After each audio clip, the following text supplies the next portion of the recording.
जय हिंद साथियों, इंटरव्यू देने वाले लोगों को एक बात बताएंगे।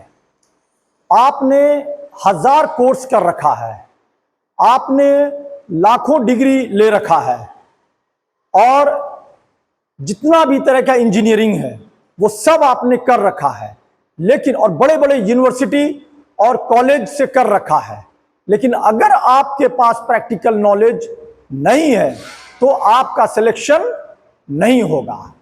लेकिन आपने कोई भी कोर्स नहीं कर रखा है, लेकिन आपके पास प्रैक्टिकल नॉलेज है।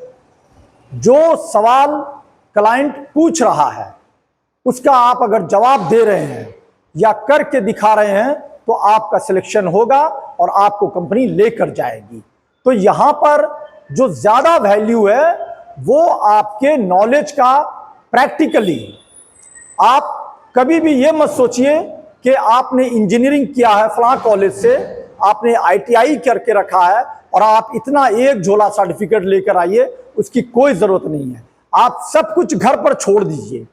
आपको अगर प्रैक्टिकल नॉलेज है, आप सवाल का जवाब दे रहे हैं और जो चीज आपको बोला गया बताने वो बता रहे हैं, प्रैक्टिकली जो भी चीज दिया गया ये आप बनाकर दिखाइए, वो आप बना रहे हैं, तो आपका सिलेक्शन होगा। वहां पर सर्टिफिकेट मायने बिल्कुल भी नहीं रखता है।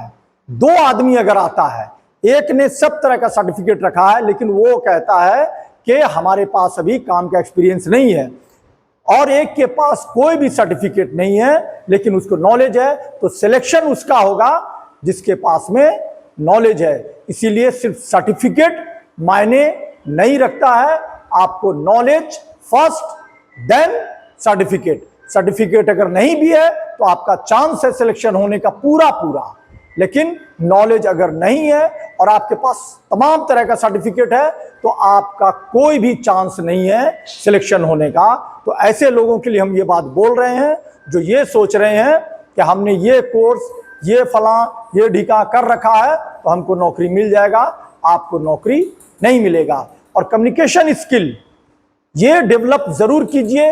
आपके पास सब नॉलेज है, प्रैक्टिकल भी है और आप थ्योरी भी है, लेकिन आप अपनी बात किसी को समझा नहीं पा रहे हैं, आप अपनी बात रख नहीं पा रहे हैं, आप अपनी बात बता नहीं पा रहे हैं, तो भी आप फेल कर जाएंगे। इसीलिए नॉलेज के साथ साथ आपका कम्युनिकेशन स्किल बिल्कुल ही होना चाहिए। इसलिए अपने कम्युनिकेशन पर भी काम करें, नॉलेज के साथ साथ, प्रैक्टिकल के साथ साथ, तमाम तरह के पढ़ाई के साथ साथ आप कम्युनिकेशन पर काम करें कि आपको कैसे दूसरों को अपनी बात समझानी है और कहनी है जिससे वो आसानी से समझ जाए, और आसान भाषा में हमेशा किसी को समझाने का कोशिश कीजिए, तो आपका सिलेक्शन होना यहां तय है। सब कुछ जान गए, सब जान रहे हैं, लेकिन अगले को आप बता ही नहीं पा रहे हैं, तो आम को इमली, इमली को आम में आप कर रहे हैं। आपको ये नॉलेज ही नहीं कि कौन सा वर्ड हमको कब इस्तेमाल करना है, किस वर्ड को किस वर्ड के बाद बोलना है, कौन आगे जाएगा, कौन पीछे जाएगा, कौन सा शब्द किसके बाद बोला जाएगा, ये अगर समझ नहीं है तो फिर भी आपका सारा नॉलेज बेकार है। इसलिए किसी को समझाने का स्किल होना चाहिए। इसके लिए कम्युनिकेशन पर काम कीजिए और प्रैक्टिकल नॉलेज रख लीजिए। सर्टिफिकेट बाद में देखा जाएगा। धन्यवाद।